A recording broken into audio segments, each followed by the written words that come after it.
Oh, good evening, guys. They're here. And as you can see, Nice. we are here as well. Welcome to another episode of the Drop Zone. Mr. Tom already, the glitchy. I know it's happening everywhere, mate. I don't know what that is, but yeah, I'm sure we'll discuss it later. But as you can see, yeah, joined by a wonderful panel tonight. So first of all, let's introduce them. Craig, how you doing, mate? Yeah, good. Thanks, mate. Yourself? Yeah, not too bad. Just woke up, but I'm all right. All right, for some. Committed to the cause. And Jake, how you doing, mate? Yeah, I'm all right, thank you. Yeah. Good to be back. Yeah, it's good to have you back, mate. And Carl, fresh back from Clash at the Castle. How you doing? I wouldn't say fresh back from the castle, but yeah, I'm back nonetheless. Yeah, it's yeah, all good, mate. All good. Brought back a fair bit of merch. And what an amazing time. The Scottish crowd is just absolutely unreal. But we'll get more into that as the show goes on. Definitely. And Tariq, how you doing, mate? You okay? Yeah, I'm good, thank you. How are you guys? Yeah, all too good. I'm good, mate. Thank you very much. Tony, how are you? Yeah, doing well, mate. Thank you. You? Yep, not too bad. Thank you. Good. Right, guys, let's crack into it. So we had Clash at the Castle, didn't we, at the weekend? Premium live event from Glasgow. I don't like the way Michael Cole says it. Glasgow, Scotland. And we started off, didn't we, with the WWE title match, didn't we? Straight away at the bat, it was Cody Rhodes versus AJ Styles in an I Quit match. A lot of chatter online. They didn't like the ending. I was okay with it, but let's see what the panel thought about it. I'll go to you first, Carl, because obviously you was there. What was your thoughts? First of it being the first match out of the block and also the ending.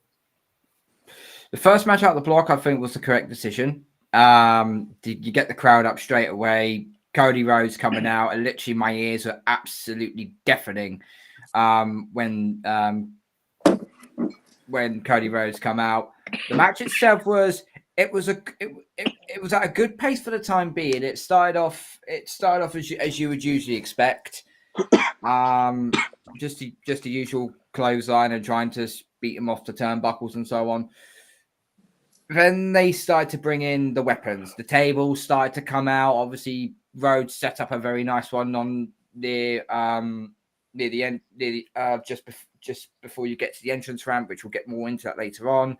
Kendo sticks was brought out thanks to AJ Styles. We kind of knew that would happen, and it was a good match overall. However, though, a lot of people I kind of think are still back in their attitude nowadays. When you see a bag of fun, when you see a black bag come out, a black velvet bag, the first thing that creeps into your head is he's going to bring thumbtacks out. Yeah. And if you actually listen to the commentary, you actually listen to it live. AJ Styles turned around and said, "I got something better." Yeah. Poured it out, and it was actually handcuffs. And you heard the disdain sound in the crowd because they were hoping it was fun. They were like, "Oh, it's actually handcuffs." So it was a bit of an anticlimactic moment there. As far for me as the ending is concerned, it was a bit lame. Mm-hmm. I'll be honest, it was a bit lame. I'm going to give you a comparison. Remember I can't remember the last pay-per-view AEW had when Copeland faced Christian Cage. But he brought that bat out with the spikes on. A bit like Janice from Abyss's time, right? Literally had him cornered in the ring post, literally wheeled him right between the legs. Mm.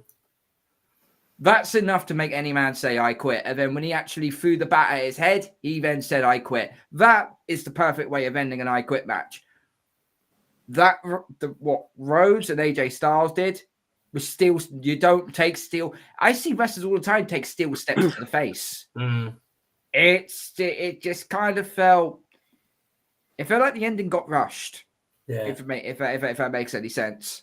Yeah. No, I totally agree. Actually, that's what I mean. You see that happen near enough every week on Raw. You know, it's bringing the steel steps into it. Craig, what was your thoughts on the match?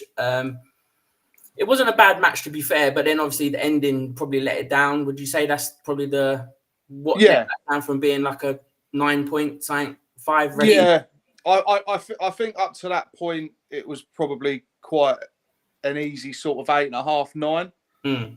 But I think the ending might have brought it down a little bit. like you say, you see these wrestlers getting rattled into that still step week in, week out, get up and walk it off. Yet AJ's a little boy scared to, take a still steps to the front. It just it felt rushed, pretty much what Carl was saying. I just think there was better endings. We spoke beforehand about we didn't really know which one of them would say I quit. Yeah. And then for kind of AJ to say it that easily, it just didn't feel right to me. But take that ending away beforehand, I thought it was a really, really good match. Set the tone, kicked the night off. But yeah, the ending for me it could have been done better, I feel. Cool. Just want to say hello to Jacko, who's in the chat. How you doing, mate? We're doing well. Thanks for joining us. Tariq, what was your thoughts on it, mate? And where do you feel AJ goes from here? I thought it was like you said. The guys have said it was a decent match where there was you sort of knew who was going to win, but they did throw in some sort of like bits where Cody started bleeding early, and you thought maybe he might pass out for the blood. They brought his mum as in the front row, so it could be one of them ones where when the handcuffs came out, I thought, is it going to be one of them ones where AJ ties Cody up to the ropes and then threatens to do something to his mum, which might then get him to say, I quit. But it was a good match. It sort of is a good match if it's 27 minutes of fighting from the actual stairs and all this sort of stuff. And I'm not laughing at you, Tarek. Sorry, just what Mr. Tom said. We kind of asked Tariq. I think your mic's just being a bit echoey at the moment. That's fine. It's a new laptop. It's a bit crap. Nah, it's all right, mate. We can hear you. That's perfectly fine. But no, it was one of them ones where it just like they were saying it was a rush ending, and it sort of gave us 27 minutes, and they gave us that at the end, which was a bit crap. I think with AJ, he'd probably, if he went to TNA, that would be good. But because I think now he's had his title matches, where does he go now? He's got nowhere. He can't really go for the title again. And I can't see him being Logan Paul's title. I can't see him going for that. Maybe him and the OC could start some sort of like 6-man tags here or there. Yeah, definitely. And also, I think, Tony, we have to talk about obviously the ending. Obviously, after the match finished, Cody Rhodes walked up the ramp and Solo Sikoa, without a hood, to be fair, showed up behind him. That's got to be the first time since he's joined, isn't it? He's not been wearing a hood. He comes out in his suave suit. And then we had, obviously, the bad line come out, as we call them on this channel. And then Kevin Owens and Randy Orton come out to make the save. What did you feel about the segment? Is that now going to lead into Solo Sikoa having a feud with Cody Rhodes? Yeah, I think it's all going to build up for that. Of an interesting note, I did see Randy Orton stare at the belt. Did anyone else notice Yeah, that? mate. Yeah. And he was eyeing that up like a fat kid in a sweet shop, mate. One piece of news to find out is obviously Dwayne The Rock's elbow injury during his filming of that MMA fight. He has sustained a very serious elbow injury. Yeah. The chance of him wrestling at SummerSlam is slim to none. Yeah. So I reckon that little snippet that you saw of Randy Orton looking rather venomously, to use the Viper term of phrase there, looking at Cody Rhodes' title, planting the seeds maybe for those two to go at it at SummerSlam. Because I think what could potentially happen is Solo facing Cody at Money in the Bank, possibly Roman Reigns returning. Mm-hmm. Possibly. I'm just guessing here, but... Well, we saw a bit of movement, didn't we, today on social media? You know what the dirt sheets are like and what people are like, the in the knows, as we call them within the Arsenal world, that he unfollowed Solo on Instagram.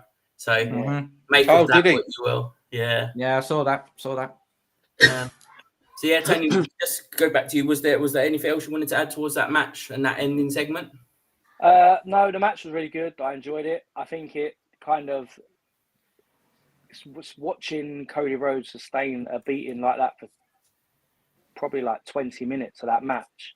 Mm. I think it was just proving how strong he is and how resilient he is to come back. And the ending was a bit shocking, to be honest. I mean, he's literally, all he's done is gone to throw some stairs at him. He done worse to him during the match. It just made no sense. It literally made no sense.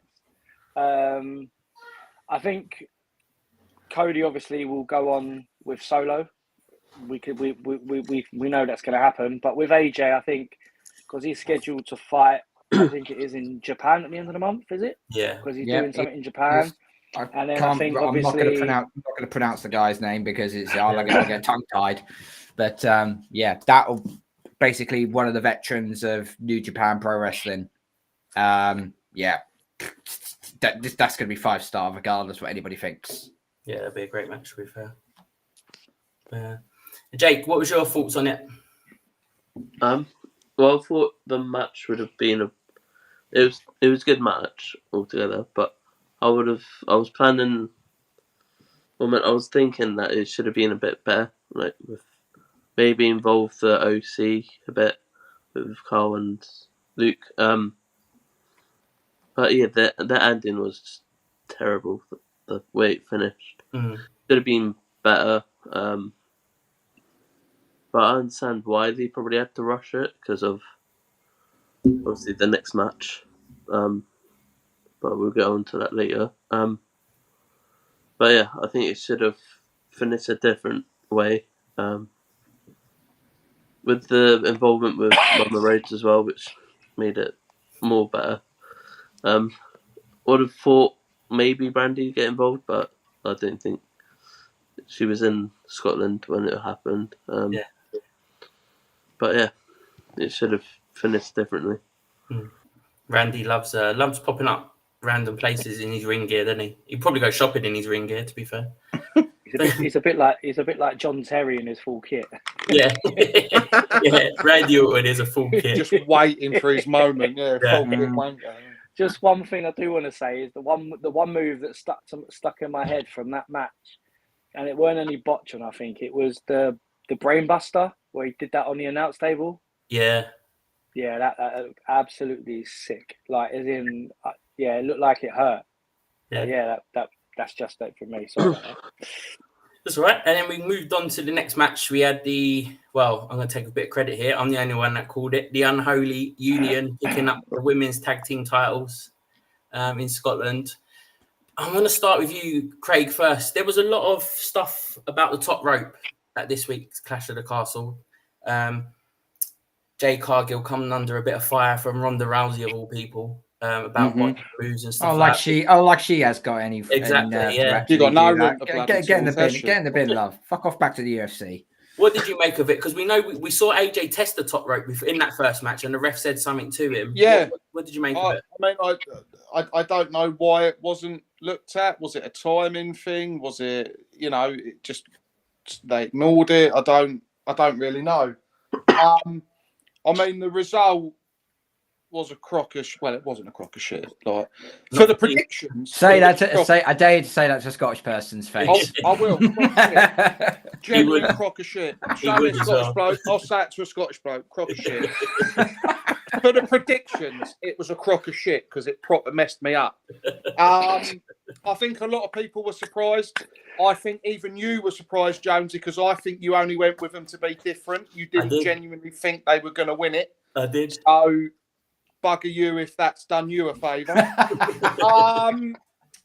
But I mean, I feel the match was good. I liked afterwards where Cargill sort of, you could see she was deflated, and you saw that moment where Cargill sort of like picked her chin, lifted her chin up and was like, shit happens, we move on, we get stronger.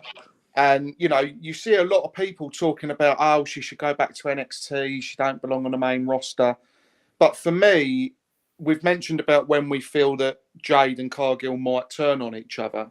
But for me now, I think the best place for her is with someone like Bianca. Yeah. And for them not to break up as quick as maybe we thought. She's going to need a massive boost now. Jade's going to be pushing her. Yeah, he's not wrong there.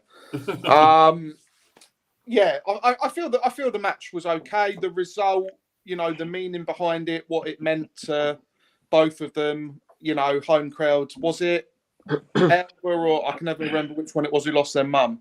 It was Alba Fire, wasn't it? Alba Fire, like for her, that Alba Fire, moment, her family being there, like I get it. I get it. I just didn't think, like we all said, we didn't think that would be the result. But not angry with it, apart from the predictions, but I won't go on about that again.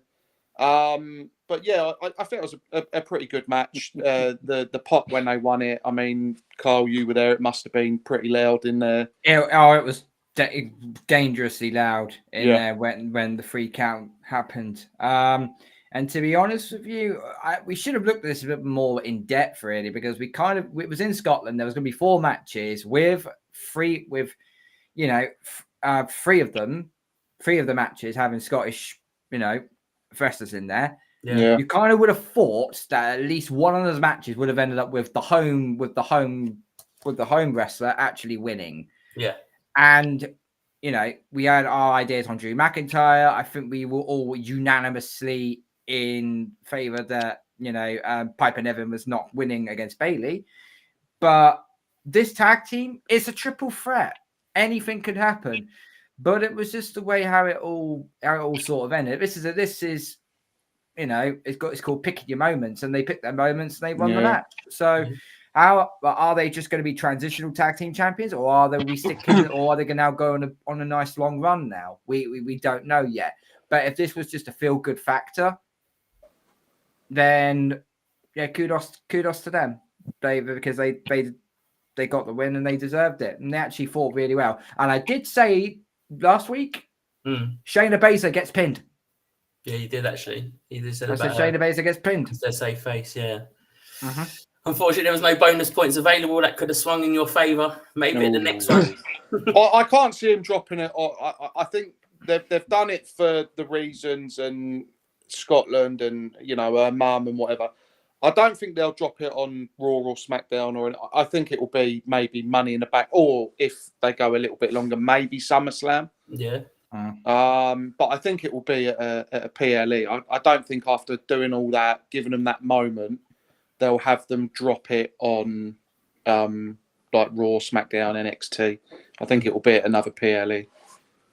Cool. And Tariq, I'll go to you for the next one, mate, because I know you're a big advocate of the women's division. Also, you do follow NXT as well. You've seen the guys come up and through the system. What did you make of it, first of all? And, was you pleased that the team won for them? Yes, I was. I loved it. I think the thing is, before I did predict it would be the champions returning, but part of me did think give them the hometown props as well, especially Alba Fire. She's been wrestling for God knows how long. She's done it. I mean, the other Isla Dawn's pretty new, but I think in the promo before when Piper Niven was talking in kickoff, she was saying Alba Fire was her toughest opponent that she's ever faced. So it made me think that maybe they're throwing little seeds in them to get them to win. And they are both fantastic. They work well together. I mean, they were opponents before they joined the team. And that chemistry they've got, it works. And I think with the Jade Cargill and Bianca splitting up, they had to split up somewhere. And I think losing it to a credible team helps, because if they'd lost it to, say, Piper Niven and Chelsea Green, it would have been a bit we've lost it to someone rubbish. So this one, it does help them, and I think they will elevate it. Probably like Craig was saying, till SummerSlam, I reckon. But I can see them having weekly matches, and they'll be they might go on both shows and have matches showcasing the skills, and then come up against, say, I sort of think maybe Natalia, and if Sonya Deville come back in the team, something credible will beat them. But I can see them actually elevating it for a while. And Tony, just looking towards the future and future challenges for them, Could you see potentially? I know they've been teased. Nia Jax and Tiffany Stratton maybe together. You've got Shayna Baszler and Zoe Stark. They're still a credible team at the moment. Who could you see facing them maybe at Money in the Bank? I think you're probably going to get not just a one-on-one match. I know we're going to get the Money in the Bank ladder match, which is multi-one, but possibly see a triple threat. So I reckon that Katana and Chance. Yep. I think you'll probably get them and probably Shayna Baszler and Zoe Starks. So them three maybe. But then saying that, you've also got. I don't think I can't see Nia Jackson, Tiffany Stratton joining the tag team. Not when they're building them so well as singles. It just makes it's just, well, I say that, but typical WWE just sticking two random wrestlers together for the fun of it. Do you know what I mean? No, they won't. Stratton is favourite to win Money in the Bank, so I don't see. I can't see anybody else who would win it to be. I mean, Damage Control needs to put themselves out as well, don't they? So Sky maybe. But again, I think with it's difficult because obviously with the women's Money in the Bank match, they've got to have people to compete in that, so they can't have too many teams. If you see what I mean. So again, it's probably going to be either Shayna Baszler and Zoe Starks. I reckon they look like they could do some damage to him, to be honest. Yeah. So yeah, I'll go with that. Yeah, let's see what's the chat saying. Mr. Tom, whoever made the glitching intros, everyone. That was me, mate. I'm available for weddings and funerals. Just hit up my DMs. I mean, that'd be a bit weird if you did the glitching at a funeral. Well, you never know. It might be an Undertaker themed one.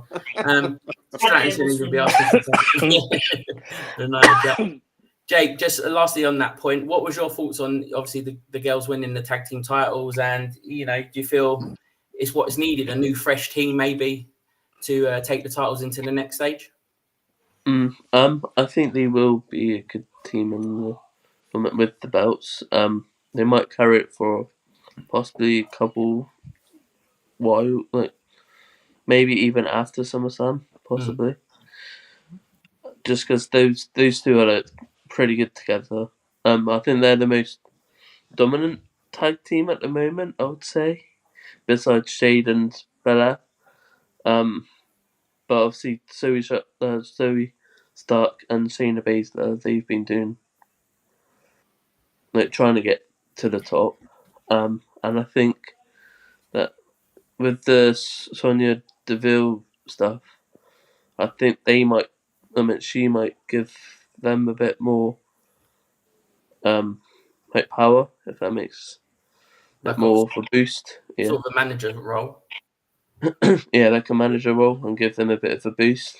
Because obviously she's won past championships as well when she was in NXT with Mandy Rose and the other woman, I forgot her name. But yeah, I think that just with a little boost, I think they could win it if anyone else. But yeah. Cool. So we move into the next match. We had, is it Chad Gable versus Sami Zayn, the IC title. This looks like it was the end of the feud, and it's moving on to obviously Braun Breaker, which we'll cover that on Raw in a bit. Craig, I'll go to you first, mate. What was your thoughts on the match? It was a really good match, to be fair, back and forth.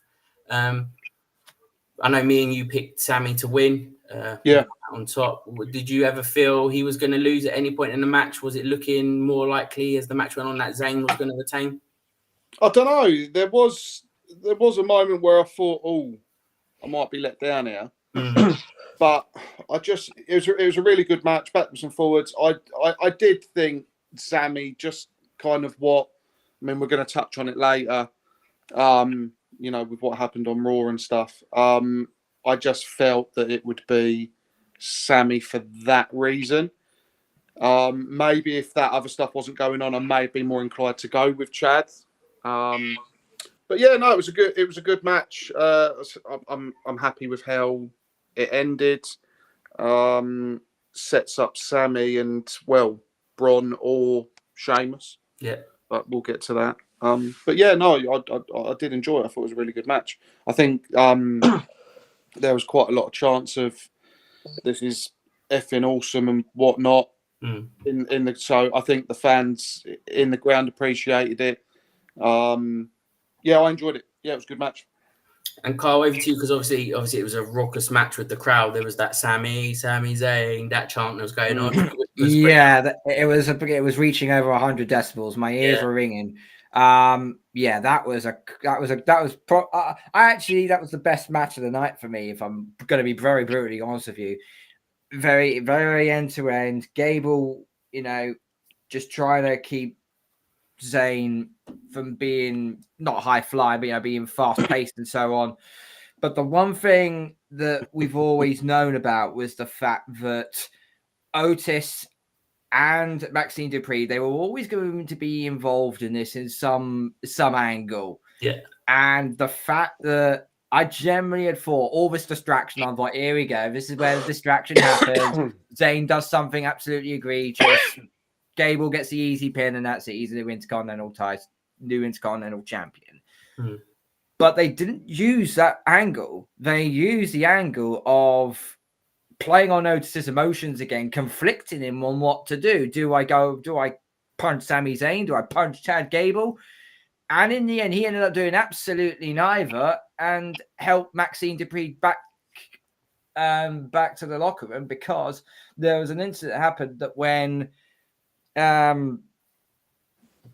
think Otis was trying to help Maxine, and I think it was Chad Gable had caught Zayn in an ankle lock. Yeah.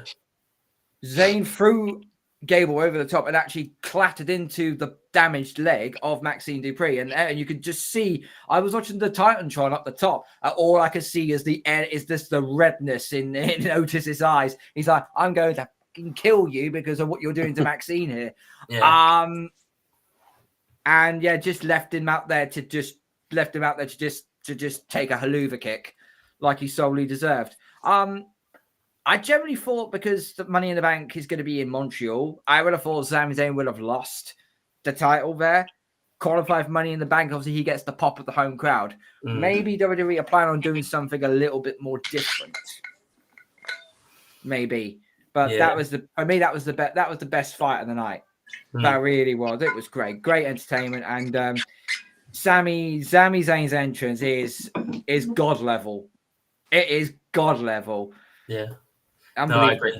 The worst thing they ever did was change his theme when he turned that hit. He had that heel turned in with a conspiracy theory angle, but they quickly put that back. Tariq, just touching on Chad Gable, hopefully he's still alive. We'll get onto that. But obviously, where does he go from here? Is obviously that feud now going to be with Otis and for the rights of probably Alpha Academy? Or do you feel, we've talked about it with the Creed brothers, would Gable go down that route of bringing them in? Yeah, I sort of think what happened on Raw is, if he's still alive. Oh, your mic's gone, mate. Can you hear me better now? Nope. It's all that glitching happening at the moment. Them damn wires. I was going to say, I think Chad needs to worry more about Otis. He's got more to worry about than just Otis. Yeah. Yeah. Can you hear me better now? No, it's gone. Oh, it's crap. Sound like you're in like a fish bowl or something. Yeah. Try and rejoin, mate. I'll add you back in. But yeah. And I'll switch over to Tony with that. Well, with the Chad Gable now, it's pushing on to Otis, isn't it? Sorry, say that again. I won't listen to the question. Sorry. You're right there, mate. What's going on tonight, everyone? No, Chad Gable versus Otis is probably the feud now we're going to get, isn't it? Can you see anybody else with Chad Gable, or would it just be them? I don't think it would be just one-on-one. I mean, I was listening to a podcast during the week, and he was done an interview with someone at Clash at the Castle, and he was saying that one of the questions they asked was about after tonight's match what happens. So he said that he can't spoil nothing, but obviously he does take CVs and applications to join his academy, and Okay. he's always willing to take new teams on. And Mm. and one of the blokes went, "Oh, do you mean a couple of brothers?" And he went, "Maybe a couple of brothers, maybe a single female with him." So I can't see him just being on his own. I mean, He'll upgrade.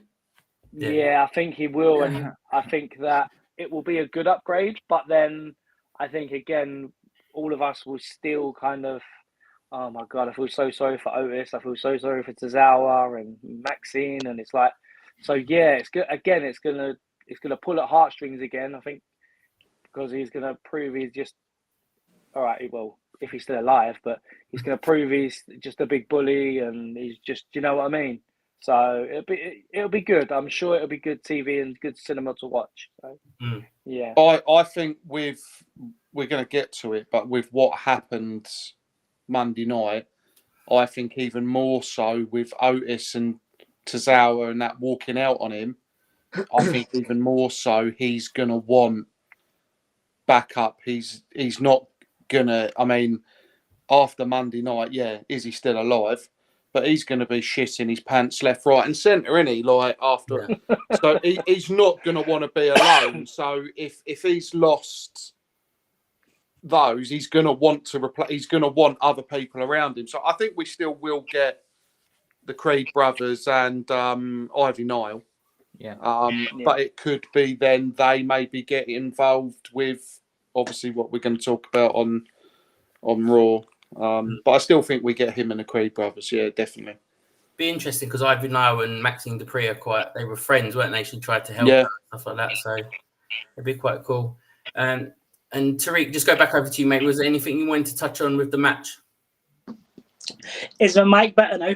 A lot better. Yeah. There you go. Perfect.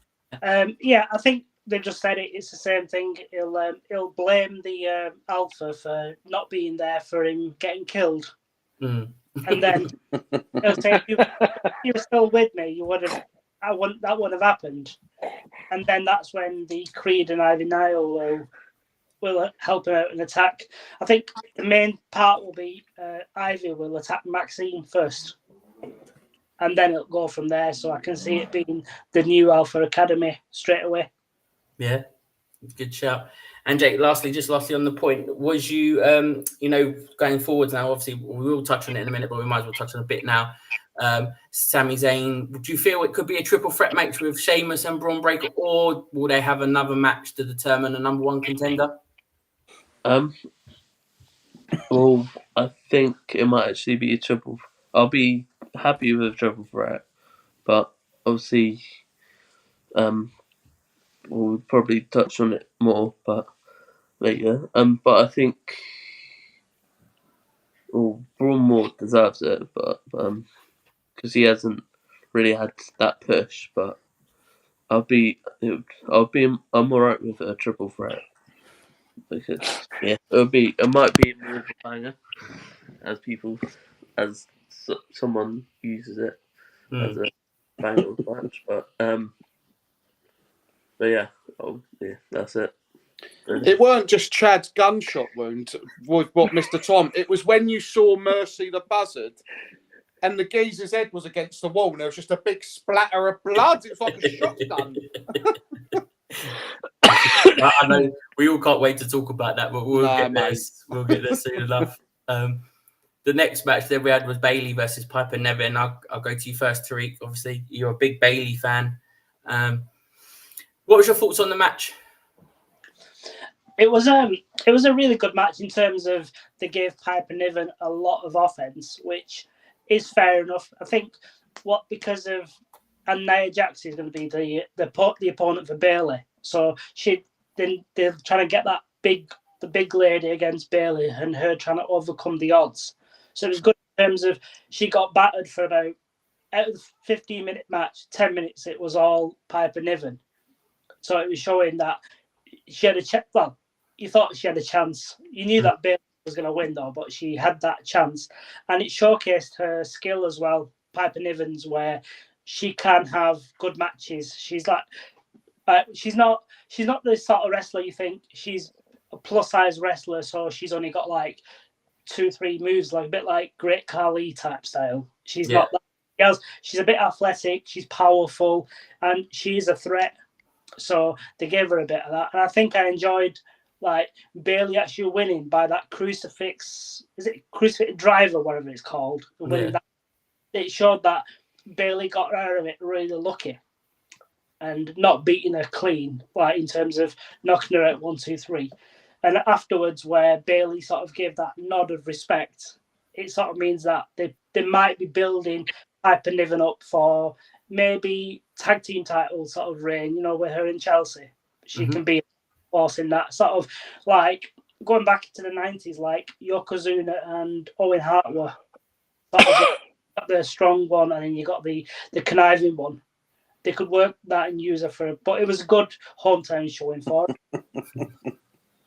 Mr. Tom Dare just saying Piper Niven and the Great Khali in the same sentence. What a world we live in. And Carl, just going over to you, mate, because obviously you was there, and that the crowd were pretty raucous for Piper as well. There was one thing that annoyed me in this match. I don't know if you guys agreed. The comedy factor with Chelsea Green. I don't think we needed that, and it kind of took away a bit of her. What kind of word could I use? A bit of her, you know, her emphasis or showcasing her talents. Do you feel that was needed?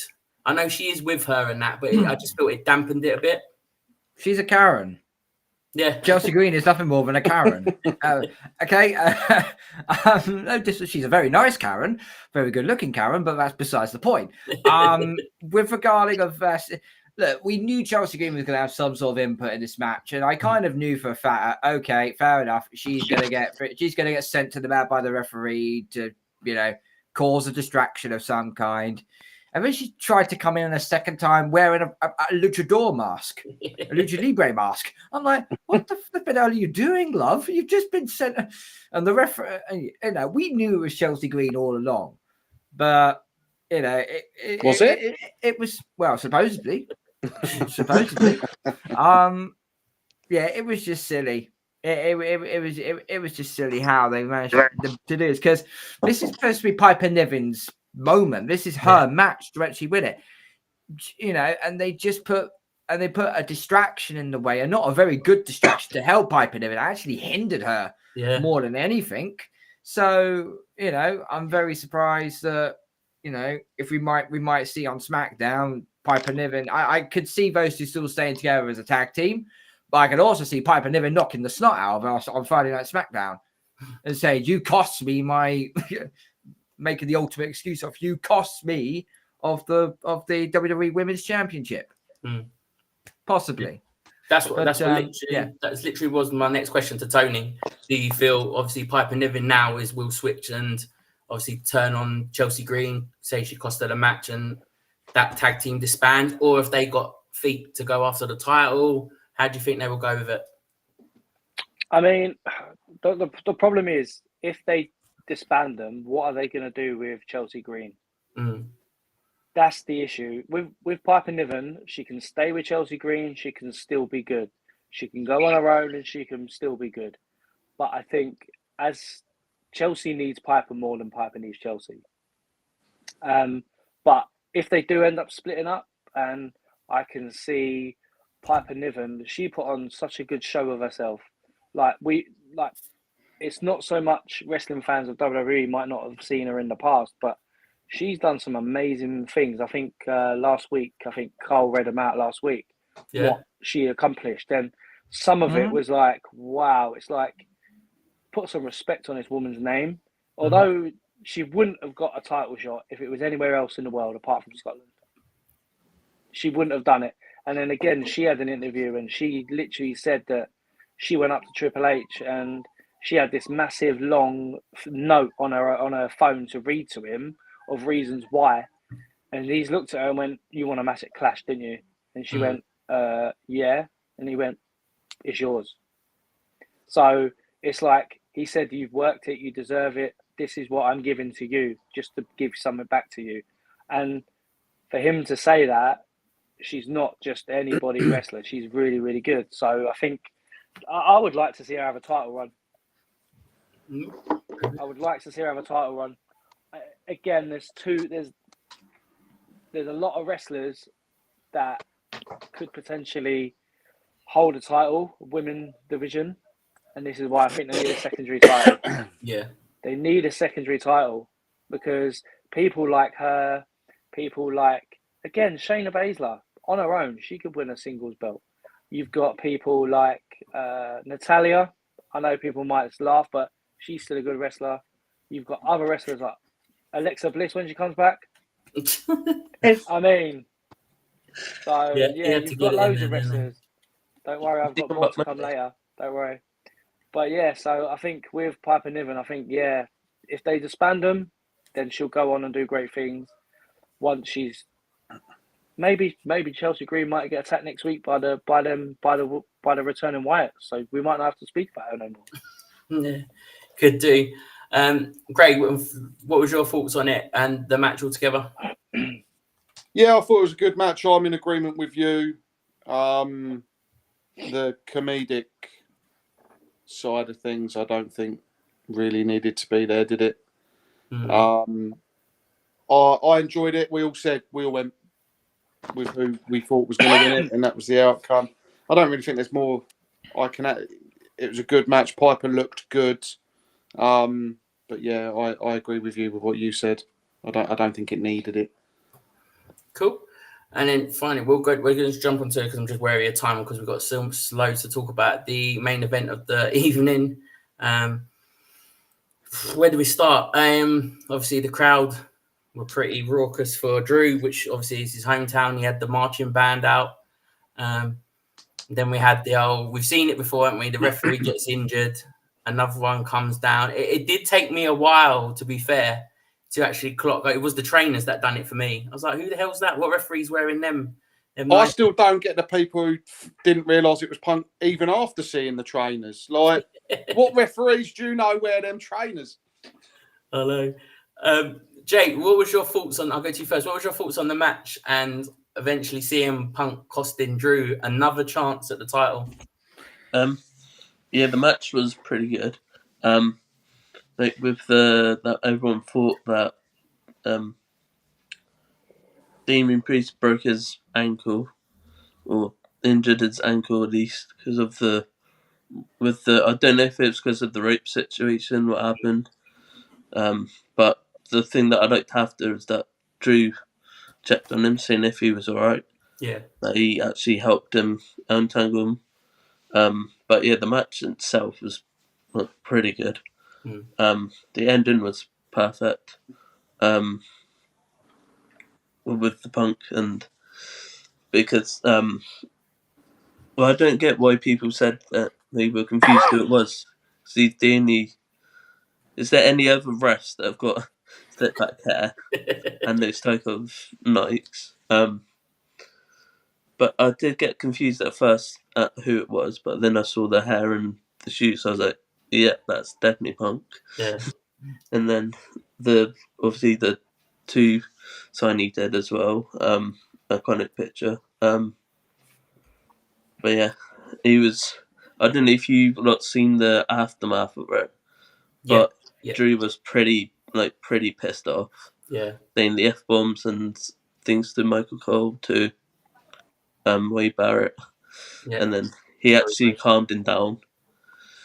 He was like, "God, we've got more stuff to do now." And but yeah, I think he was pissed off with Triple H as well. I think I saw at I think he went backstage as well.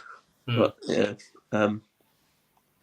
hopefully something happens more with those two, and obviously it's leading on to Punk and Drew at either SummerSlam or even Money in the Bank if it goes that far. But and then obviously whoever wins the Money in the Bank will probably cash in to either Damien or Cody. But hopefully the thing with everyone was been saying about Finn obviously turning or Damien turning on the Judgment Day, and hopefully see those two clash at Money in the Bank or SummerSlam. Yeah. Yeah. Could do. And Carl, I'll go to you next. Obviously, the ending. We all heard the boos. Samantha Irvin had to apologise. I think her words were, "We're sorry it didn't go the way you wanted." I mean, I've never seen a ring announcer have to do that before. Tell us what it was like, mate, when that bell went. Well, I sent you the video clip, didn't I, on WhatsApp directly. You could have taken that clip of what Samantha Irvin had said before the camera shone back onto my ugly mug, so it looked like my face was stuck in the fishbowl because I was trying to run down the stairs, avoiding the carnage. I had my tinfoil hat on at that point. Anyhow, as soon as I saw the referee get bumped out the ring, I goes, "Here we go.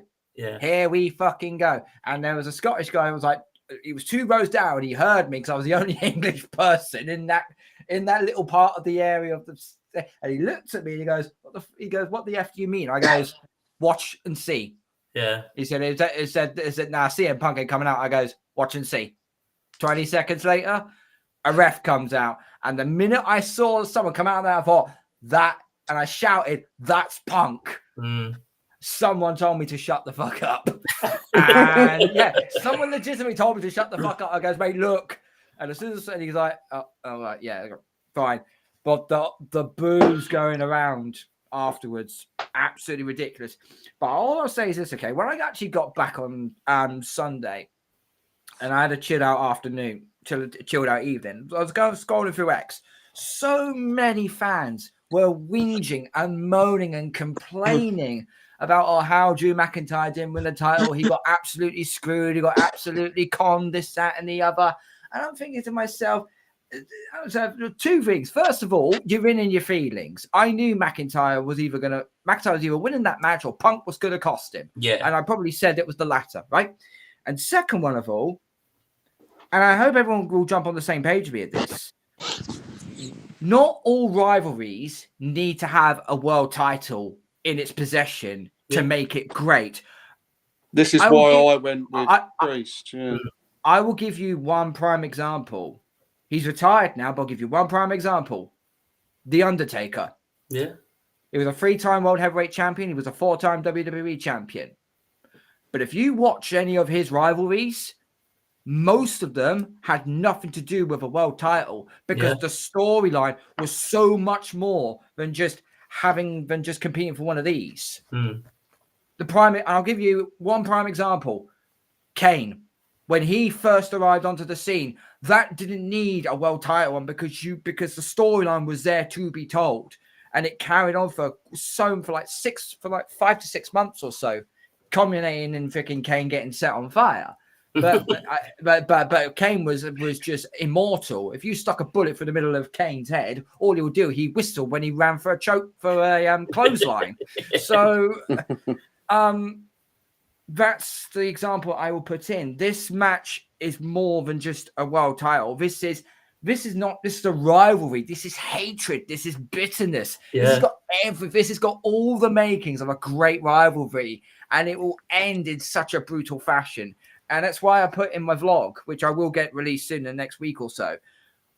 I said, McIntyre, Punk, SummerSlam, Hell in a Cell. It's the only match worthy, unless WWE are going to go non-PG and put them in a dog collar match. I don't see them doing that, but the Hell in a Cell seems more appropriate. But Punk is still not clear to compete yet, and he won't be when Money in the Bank comes near. So I'm just trying to think, where would they sway it to? Could Punk maybe go for, I don't know, a number 1 contender shot at Priest's title, and McIntyre costs him on a Monday Night Raw there coming back? Yeah. What could be the possible angle next? Yes. All I know is this match does not need the World Heavyweight Championship to define this rivalry. It just simply doesn't.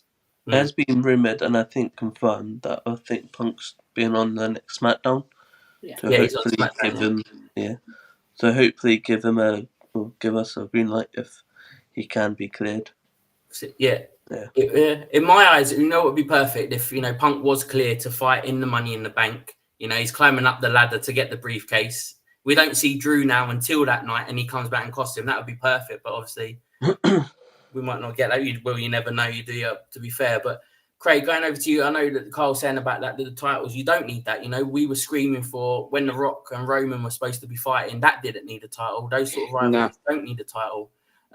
It's long-term story building, isn't it? And, you know, we saw it with Cody Rhodes and Roman Reigns and how it got built and changed, as it were. It was changed probably for the better, maybe.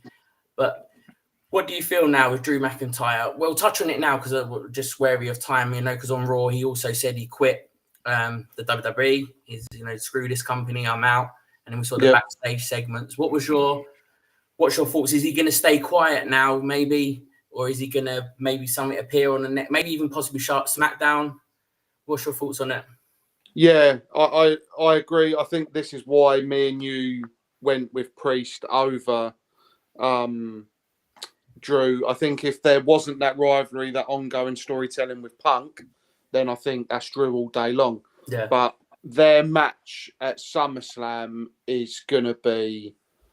People will be talking about it for the ages. Like, this has been building for, 6-7 months, ever since Drew injured him? Yeah. Royal Rumble. Yeah. Started the Royal Rumble. So this has been ongoing and building and building.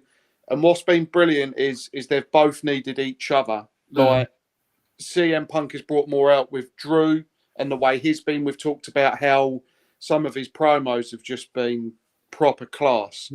And I just think that now, I think Drew might go a bit quiet, and there might be something where, depending on when Punk gets cleared, you're right, there could be that moment where Drew's gone, it goes a bit quiet, maybe Punk's focus is somewhere else, something happens, Drew returns, costs him if he's cleared, or maybe just comes back and something jumps him, maybe, you know, he might not be cleared to fight, but maybe he can take just being jumped a little bit, you know, and then that starts setting up SummerSlam. We all know he's not quit, you know. We all know it's not legit. But yeah, that it's going to be interesting between now and SummerSlam where exactly he does come back, what they do with CM Punk whilst Drew is no longer with us. Yeah. Sounds like he died. You know, he quit. But yeah, like this rivalry, like you say, you talk about, you know, Undertaker, perfect example. There were no titles involved with some of the greatest rivalries he had. Yeah. And this doesn't need a title. It's main event worthy on its own. Whether it will be or not is another question. But I think I'm calling it now. I know we made this mistake with Jey Uso and Jimmy, but this has got potential to be the match at SummerSlam. I think easily. Just the build up. You know, we talked about, we kind of wanted that with Drew and Seth. That whole going back to The Rock and Austin, WrestleMania 17, the promo, the build up, like it's genuinely got that feeling. Yeah, and I think it'll be amazing. Genuinely amazing. It has to be a stipulation. There has to be a stipulation in that match. There's no way you're going to say Punk McIntyre just a normal one-on-one single man. Either make it Hell in a Cell, make it last man standing, no holds barred. Yeah, make it one of those Street stipulations. Fight, whatever. Just as long as they can just batter fuck out of each other. Like, yeah. What the AEW do? The exploding ropes match. We'll have one of them. And then explode it 2 seconds later. Yeah. They did it wrong, didn't they? Yeah. It was delayed. I remember seeing that. Yeah. That's AEW. Yeah. But yeah, we'll run around and grab some ratings. Of Clash of the Castle. I'll start with you, Tariq. I'd give it a 7. 7. Tony. I'd give it a 9. 9. Yeah, 9. I give it an 8. But since I was there, if you want a vote as well on crowd, 11 out of 10. The crowd was insane. The crowd was absolutely insane, and it made you know, when the fans engage in a show, it makes it it makes it a million times better. Yeah. It just does. And being there in person was, yeah. So yeah, I'd say 8 out of 10. Cool. Jake? 8 out of 10. I think it would have been more, but just because of the crowd, not the crowd, but I meant when Bailey came out, she got like literally no reaction at all, even though she's meant to be the face. Yeah. But everyone thinks that she's either a heel or like mixed. But yeah, I think it would have been a 9. But it's just because of the reaction of Bailey's entrance that made it an 8. Cool. Craig? I'm going to go 8.5. Sorry, I just can't Are go you between. I just Are can't. you Dave Meltzer all of a sudden? So I'm in the middle, Are mate. you Dave Meltzer all of a sudden? I'm at an 8.5. I'm in the middle. Cool. You know, the main event is okay. It's not the result many wanted, but it sets up long-term storytelling between CM Punk and Drew. Exactly. We've got again, like Mr. Thomas said, we've got another QR code. Some of the matches were really good. The botches might have taken it away, some of it, but yeah. Sorry, yeah, 8.5. Cool. No worries at all. So yeah, we'll go to Monday Night Raw. I'm going to give you guys one bit of segment to talk each. I'll go to you, Craig, first. A surprise to kick off the show. Seth Rollins returned. I think a lot of us here, I don't know if you lot will agree, but we wasn't expecting seeing him back so early. And to obviously go straight into the title picture. When I first saw him come out, I thought, he's declaring for Money in the Bank, whatever, maybe. Yeah. Or he might even, say he might be back for Money. But I didn't think he'd be in a title match. Damian Priest come down and had a very heavy limp after his leg got caught in the rope. Not surprised. Yeah. What did you make of, Seth Rollins' return and, the surprise of him actually being back? I think my exact words were, "Oh, you naughty bastard." I think everybody's focus was on what we're going to get to at the end. So no one was expecting it. So it was good to see him back. You could see what was it, 70 days or something like that? I think he was, you could tell that he was quite emotional. The crowds, the reaction he got, he was happy to be back. He'd clearly missed it. Yeah. So it was good to see him back. I didn't see him going straight in. No. I thought, yeah, maybe Money in the Bank or someone else might have come out and just, maybe a squash match at some point or whatever.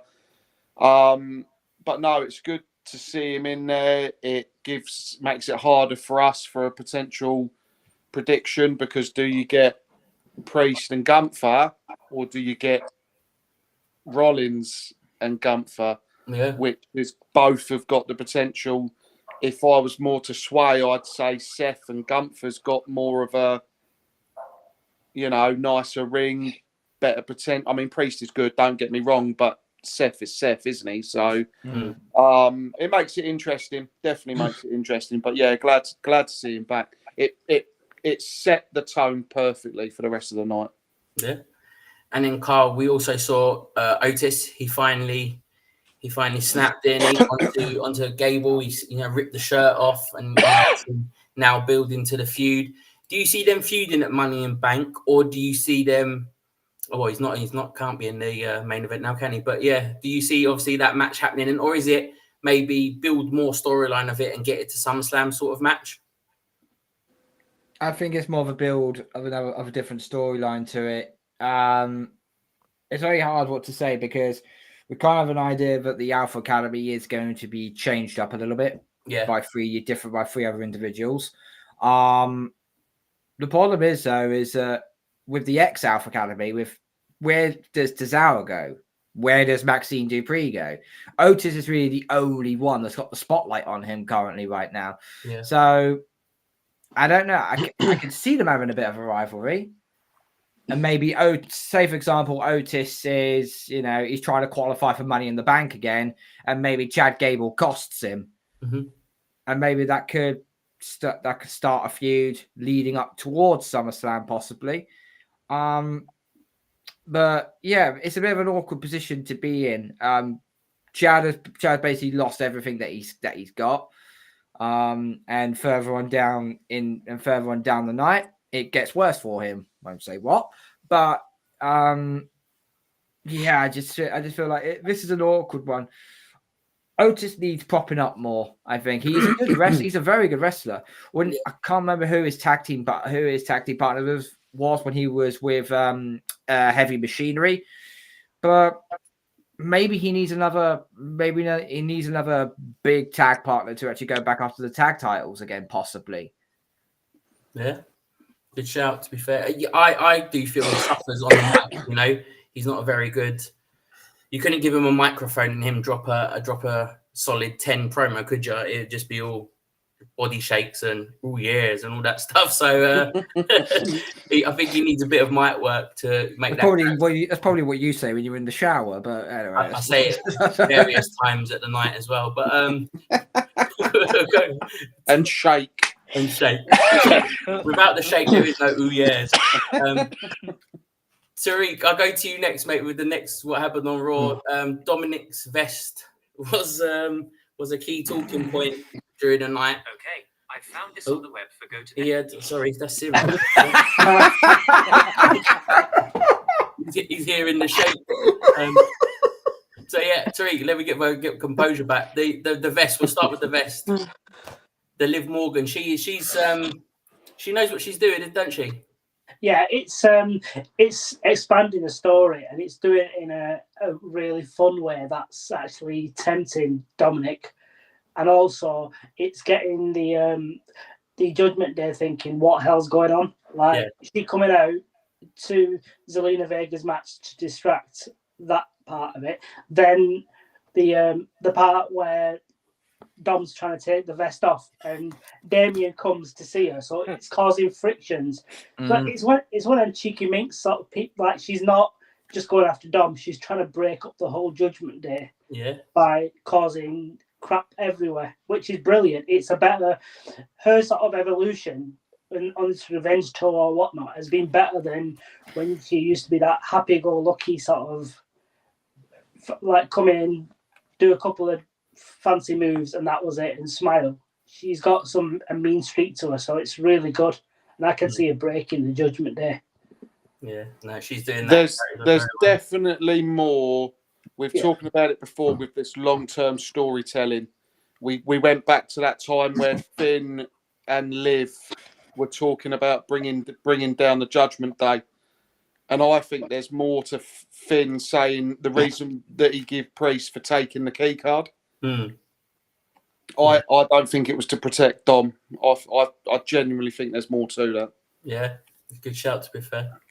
And Jake, I just go to the next one. We saw Braun Breaker. We'll talk about him because I know we've touched on Sami Zayn and Sheamus. The way he got round the ring to spear Kaiser was something else, wasn't it? The guy has got pure talent. Do you feel he will take that title off of Sami Zayn? Maybe, possibly down the line. Not straight away, I don't think. I think Sami Zayn might keep the belt for quite a while now, as he's had to finish the rivalry with Chad, and I do actually see him as a really good champion after. Not like Gunther level, but like sort of like Ripley's title reign. Yeah, where it's only for a few months, like I don't know, like 500, 400 days, whatever.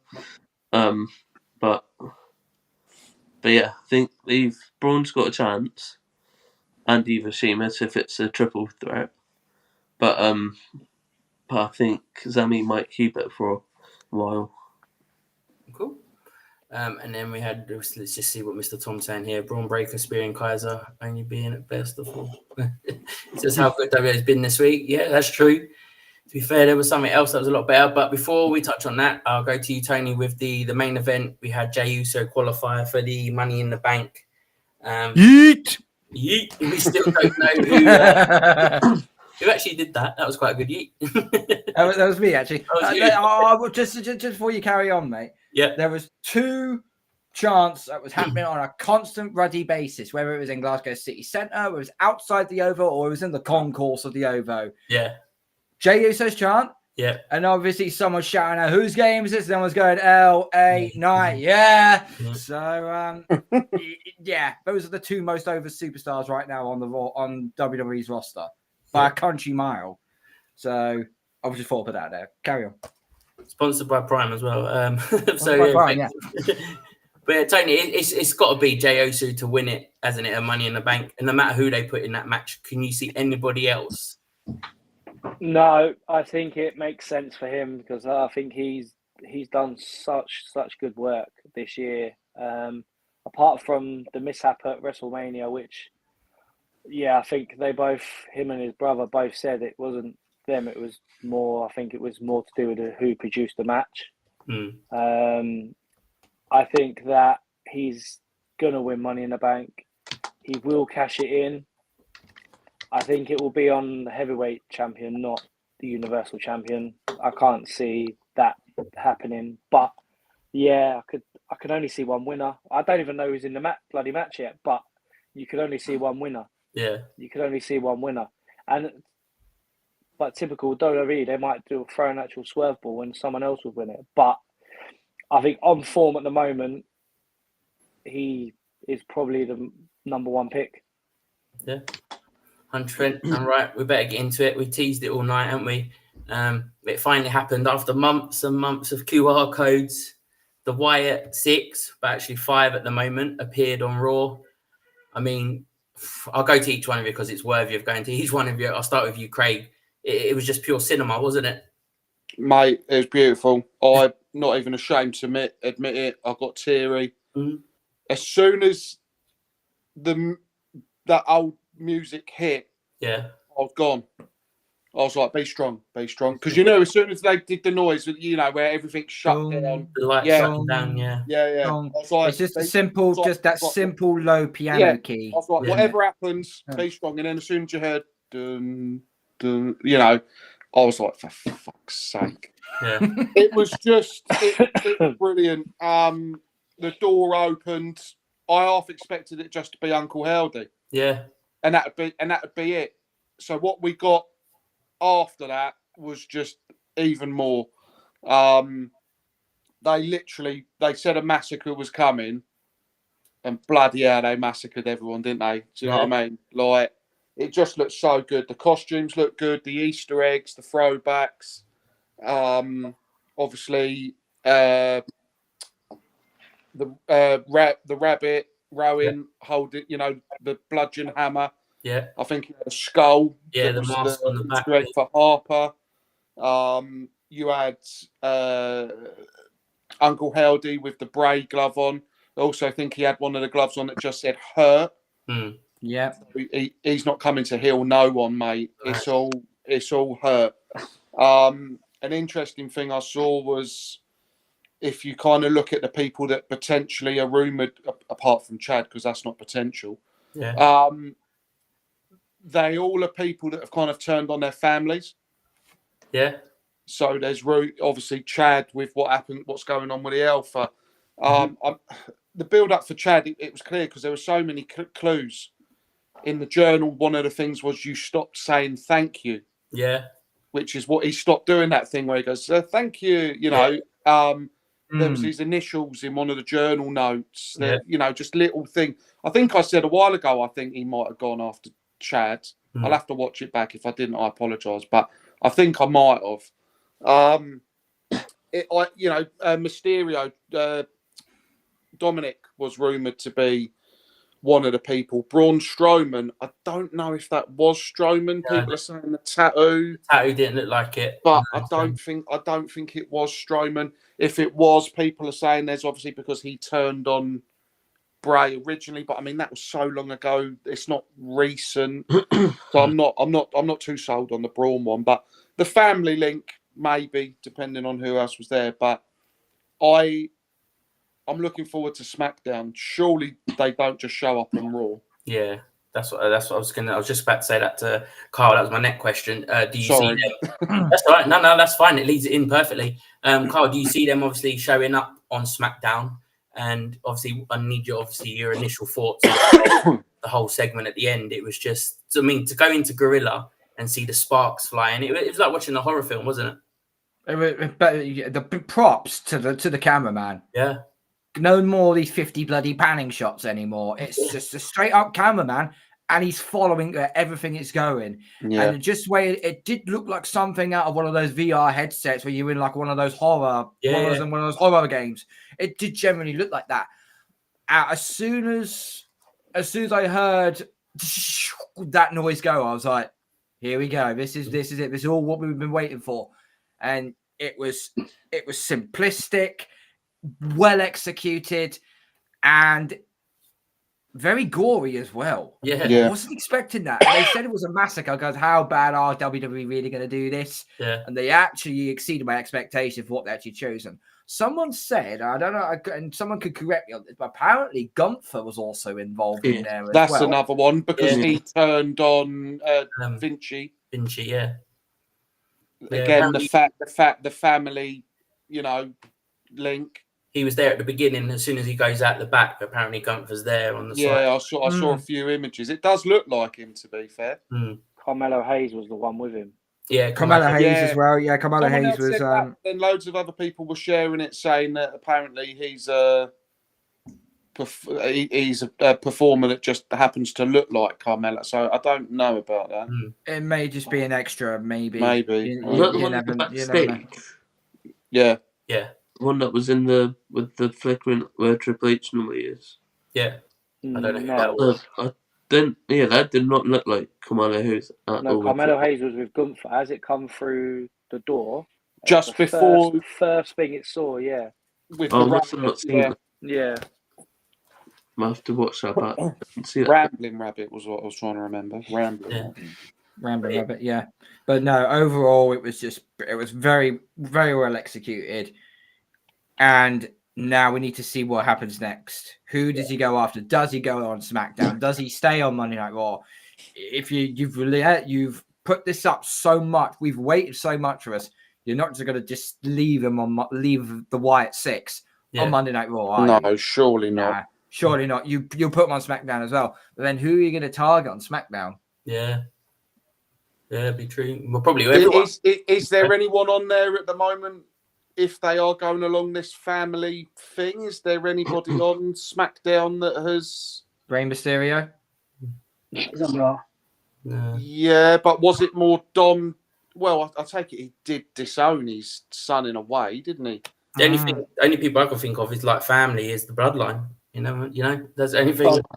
They're not going to get involved in the bloodline. Yeah, no, not yet. I don't. I knew it's a bit of an off one because I knew she left. She didn't betray them. But as he's on SmackDown, Bailey might possibly. It'd be nice. I know it might be a bit odd with. It'd be nice to see like maybe Nikki Cross do what they've done, but to the women roster. Do you know what I mean? That would be a throw, wouldn't it? Something like that. It'd be interesting to see as well when it comes to when they do eventually maybe wrestle. You'd like to think Gacy's not wrestling in that mask. Yeah, no. Rowan's not wrestling in that mask. Loomis isn't. But if you look at Nikki's and Bo's, they could easily wrestle in their masks. Easily. Very easily. So do they keep them on and the others are just persona? Or it'd be interesting to see where they go with that. Because Bo could easily. I mean, he did it in that How Do You Mark the first one, and that he did, face. So I think that's why they've redesigned it. Also as well regarding Uncle Howdy as well. When you watch him when he actually first came onto the scene, he had very, very wavy length hair. He still had this top hat on, but he still had that clownish type of mask. You watch him now, and he's got like braids. That was literally the dreadlocks. Sorry, I don't mean to steal your thunder.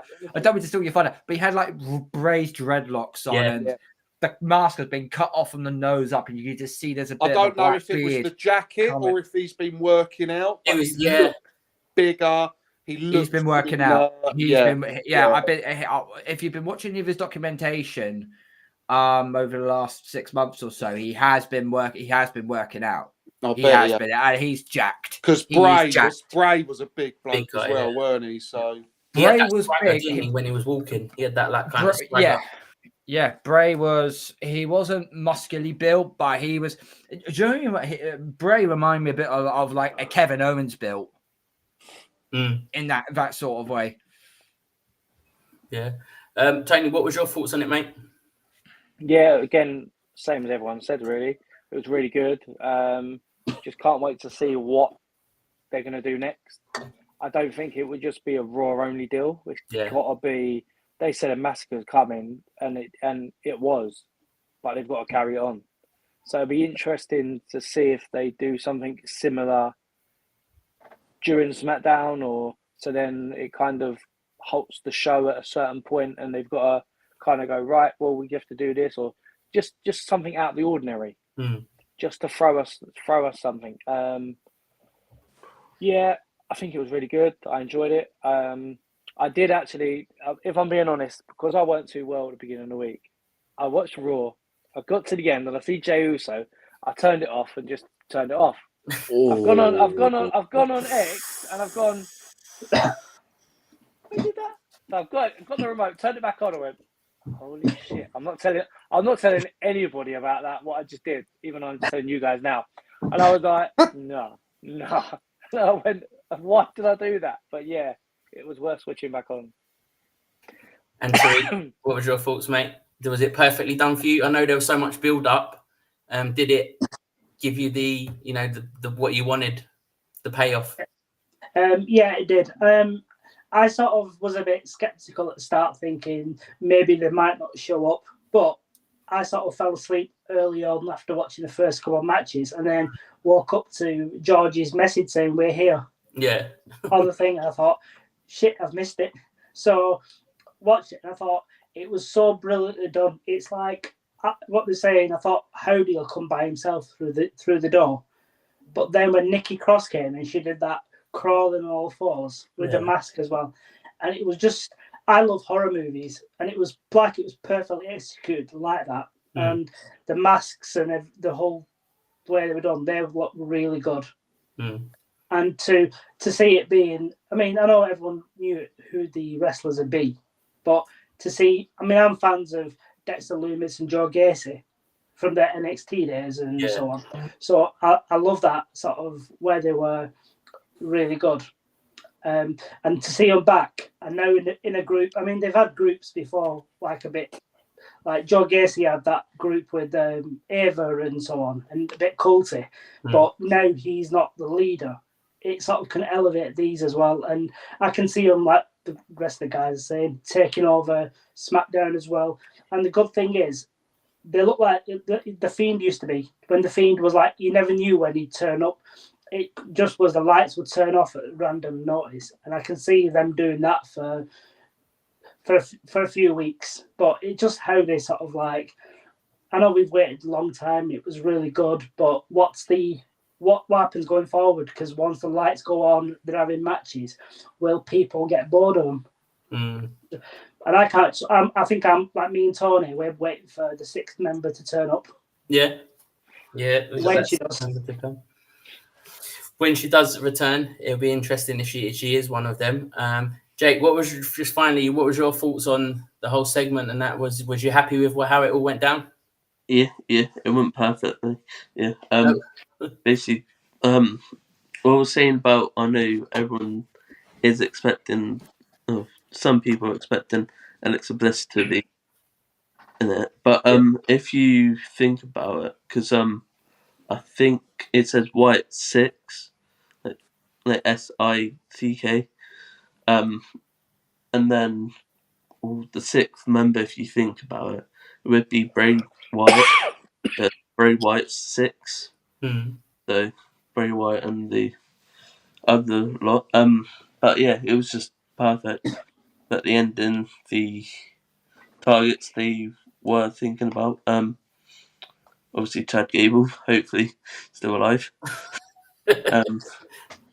Apparently, Wikipedia says he's dead. Yeah, apparently. whoever did that, fair props to them. Someone updated Chad Gable's Wikipedia. He was sadly killed by Uncle Howdy due to a gunshot wound. That's what it said on there. So, fair play. There was a thing that I was thinking that journal book in the past, like QR codes, when they said CG,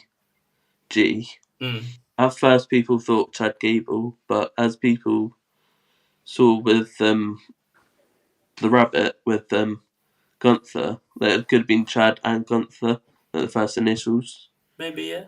But obviously other people think Carmelo was there as well. Yeah. But it could have been either anyone. But we need kind of like a WWE to put out a tweet. You know when they release talent just to put out who died, sort of thing, just as like a tweet in loving memory. Or... Yeah, in loving memory, we can have a QR code. So that was your Raw. I think I'm not going to run around. I think we're all going to give it a 10. Am I right? Yeah. Excellent. That was Raw, and they're here now. So get used to seeing massacres on Raw and SmackDown. Craig, we're going to go into your fact of the week now.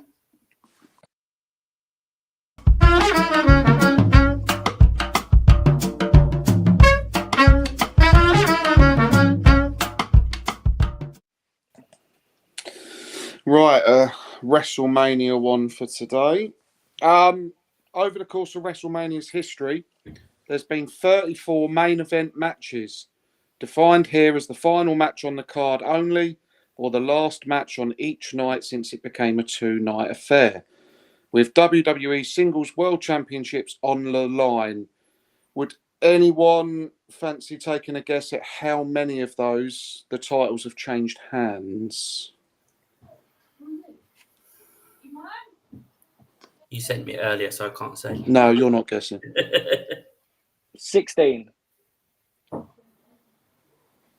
Jake?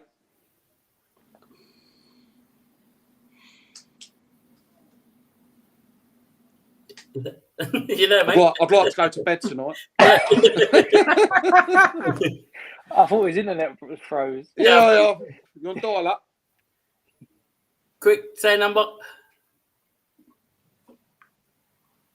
Like, he'll come back to you. Who wants to be a millionaire, Googling mate? it. Jesus He's Christ. Googling it. Comes to your head. He's used his phone, a friend. I'll go 20. Jesus. Tariq's 20. Mr. Tom's 28.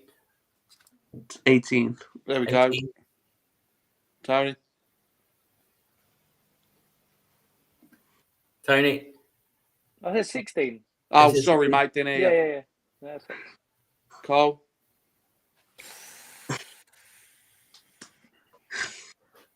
I'm going to say 21. Ooh, 24.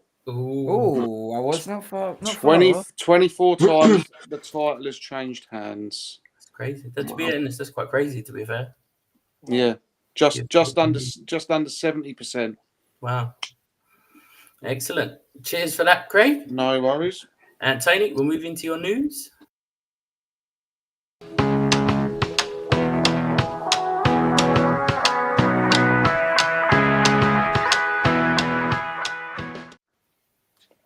So I'm going to start off with a report on WWE, on the development of WWE 2K25, the video game.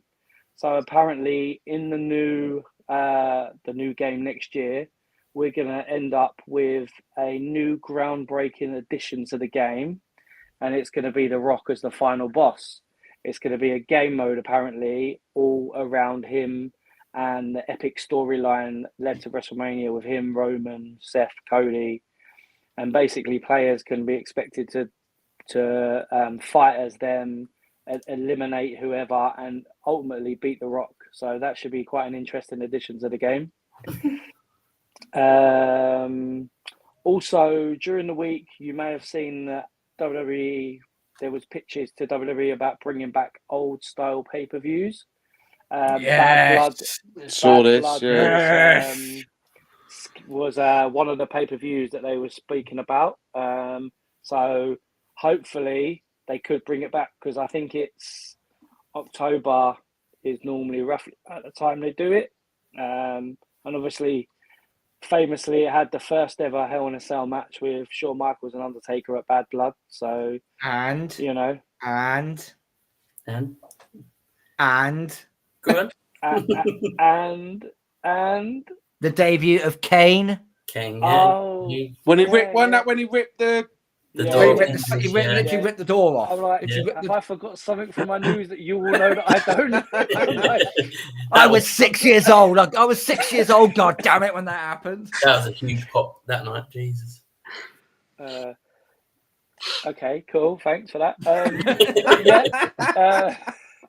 So next on the news, obviously we touched it about the White Six and the segment. So basically, when I got the details, it was viewed over 25 million times across all WWE social media accounts. Wow. It was 2 million on YouTube, 2.8 on TikTok, 1 million on Facebook, over 12 million views on Instagram, and 7.5 views on X. I checked it about 2 minutes ago, and it was on 8.3 million views on X. Wow. I didn't check the rest because I was had other things to do. But yeah, so whatever they're doing with this, they've got a lot of hits over the last 4 days with it. So let's long hope it continues. So, and then lastly, it was I was reading this story and it was quite interesting, so I thought I'd share it with you. Basically, I just want you all to just imagine if this actually happened, what would we be talking about today? So basically, it was in an interview, Midian, who used to be in the Undertaker's Ministry of Darkness. He was the first ever wrestler to actually ask Stephanie McMahon out on a date. So, could you imagine what would happen? Was this pre-Hunter? Was this pre Triple H, or was this during? No. This was pre. So basically, he's said that she was a nice girl. She was very polite, got on with everyone, and I thought I would have a crack and see if she had to go on a date with me. So I asked her, and her reply was, "Oh no, well, my dad doesn't like me dating wrestlers." And then 2 weeks, while she was getting Ball's date with Triple H, and Test as well. And then 2 weeks later, what about Randy Savage? Controversial. And then he went. But then when I returned to work 3 weeks later, I see her sitting with Triple H. It broke my heart. So, I just can't imagine him in denim and spitting water. No. Especially he used to have an eye on his head, didn't he? Yeah. It was a cross as well. He had like a cross, didn't he? So my final thought is, what would WWE and NXT and that look like right now? AEW. Probably be WCW. A gothic night out, probably. Yeah. Excellent. That's all from me. Cheers, Tony. Thanks for that. That's all right. Just a couple of things before we go. Tweet of the week has to go to R-Truth. Oh, so good. So I'm sure he's the new Wyatt Six member we'll see on SmackDown. That tweet had to show that. And also, fans of NXT, Tariq, I'll let you break the news. Go for it, mate. NXT, the started off with the title match for the Battle Royal. Joe Hendry made his debut. Lost it about 5 seconds. Man, he appears. I believe in Joe Hendry. There you go. I can see it being more than a one-night thing because he got eliminated after about a couple of seconds when everyone ganged up on him. And when he went back to the gorilla, he said, "I'm coming back to Shawn Michaels." This at the end of him. So, yeah, but it would have been good if he'd come on Saturday rather than NXT. Yeah. I don't know why, but I forgot about the Battle Royal. So when you lot put it in the WhatsApp group, oh my God, have you all seen the beginning? Yeah. I thought it was a follow-on from Raw. I thought it was the new group and maybe they'd turned up on NXT. Yeah. So you can imagine my disappointment when I heard that poxy fucking song again. You'll soon come to love it. Oh. But yeah, his promo wasn't the greatest, was it, Tariq? I think. No. It was he was like being a proper heel in terms of I'm taking the title back to TNA. Yeah. And I thought that's not what he's like in TNA. He's just become like not the main eventer, but sort of in that group of the Hardys and Dolph Ziggler and his brother. He's in that group, so he's like a main event type person. So Yeah. and he's a babyface as well. So now him healing it was disappointing. Yeah. And then everyone ganged up on him and threw him out within 5 seconds. It'd be interesting to see what they do with him, but I'm glad he's there, to be honest. So yeah, just finally before we go, obviously we do the TRT predictions every pay-per-view, and I can break to you now, we have a new TRT champion. Hey, finally. And I will reveal the person here. It is indeed myself. It's that bloody triple threat match, you bastard. Listen, don't mind the cooking tongs. I had to take a quick photo, all right? I was cooking dinner at the time. I had to improvise with a microphone. But yeah, I've got the belt now, so the belt has come home. It's corporate champion at the moment. So be interesting to see if the reign of tyranny is over. How many days have I got to beat? So I had 36. 36. But keep it warm because I'll be having that back. 2 weeks time. And is that it? 2 weeks? Yeah, 2 weeks. Yeah, so Right, I'll be losing that pretty soon. Well, I mean, I've got option C around my shoulder right now. You have, so, yeah. I'll rather have that. But you know, when this channel finally takes off and we get a budget, I can buy belts. Do you know what I mean? So let's wait and see what happens. We'll just have to post them to each other when we lose it. But no, thank you guys. That brings the show to an end tonight. Brilliant in the chat. We've had over nearly 250 viewers tonight, which is brilliant. Mr. Tom in the chat as always. We've had some new guys in as well. I think from your channel, Carl, popping over as well. Colonel Ward. I've also plugged my ex as well on the S as well. So not my ex, not my actual Twitter. Yeah. She's not bothered about wrestling. My head. She could give two shakes of a lamb's tail about this. But no, thank you guys for your chat and your continued support. And Tariq, thank you very much for coming on tonight. You're welcome. Hopefully, I'll get a microphone fixed for the next session. Yeah, you sound like you've seen that Michael Cole box when he used to do that. I'm not going to wear the orange leotard and the headrest thing. Oh, no, please don't. That's for the 50th show, mate. Wait for the 50th show. Deal. And Tony, thank you for coming on tonight. Nah, thank you. It's always a pleasure. Thank you. Yes. And Carl, thanks again for coming on, mate. Brilliant. Yeah, no worries, mate. No worries at all. One last thing I want to say before we all pop off, okay? Yeah. I want to give a big shout. Now, I wasn't at ICW after SmackDown or Clash at the Castle because I didn't have the money to get the tickets for. Which I did though because Drew McIntyre actually showed up in ICW for night one and after hours. But I also want to give a props out. So on the Saturday afternoon, I travelled all the way down to Govan, which is about half an hour outside of Glasgow City Centre, to watch a little independent, wrestling company called Community Professional Wrestling. CPW is the way known as. They had a really good card on, some really good action. Their main title was under a ladder match, which was pretty good. I've got some good spots on my phone, which I'll send you across and see. Yeah. But no, it was really, really good to see. And my next independent show will be end of July when I head back to Electric Ballroom in Camden for Progress Wrestling, The Devil on My Shoulder.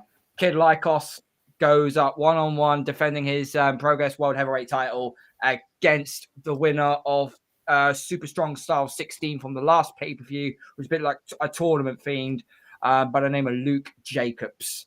So that should be a hell of a fight to watch. So keep your eyes peeled on that. But as always, mate, thank you so much. And yeah. How much you get paid for that? I don't earn commission from this. So Brilliant. And Jake, thank you very much for putting on tonight. Thanks for having me on. Always like it. Cheers. And Craig, thank you very much, mate. Sorry to take the title. I was going to say, thanks thanks for having me. No, thanks for taking my title. If I could have lost it to anyone here, mate, you, because I would have never lived it down if it was Tarek or Tony. So, it's all good, mate. Nice to freshen it up. New champion. It is indeed. Yeah, And congrats, mate. Well done. Just don't quit like a little. Like AJ Styles. Yeah. That's it. Fuck TRT and the. I'll put my pink jacket, salmon jacket on next week and say I'm retiring. All right. You'll be like Lesnar. Yeah. But no, thank you guys. Always, it's a pleasure doing the show. It's always great talking wrestling with your mates. Do more of it. Talk, speak up. If you need someone to talk to at times, message. That's what I say. That's my closing thought for tonight. Someone will always listen, and we'll always hear to listen. So good night, guys. Keep watching wrestling. See ya. See ya. Bye.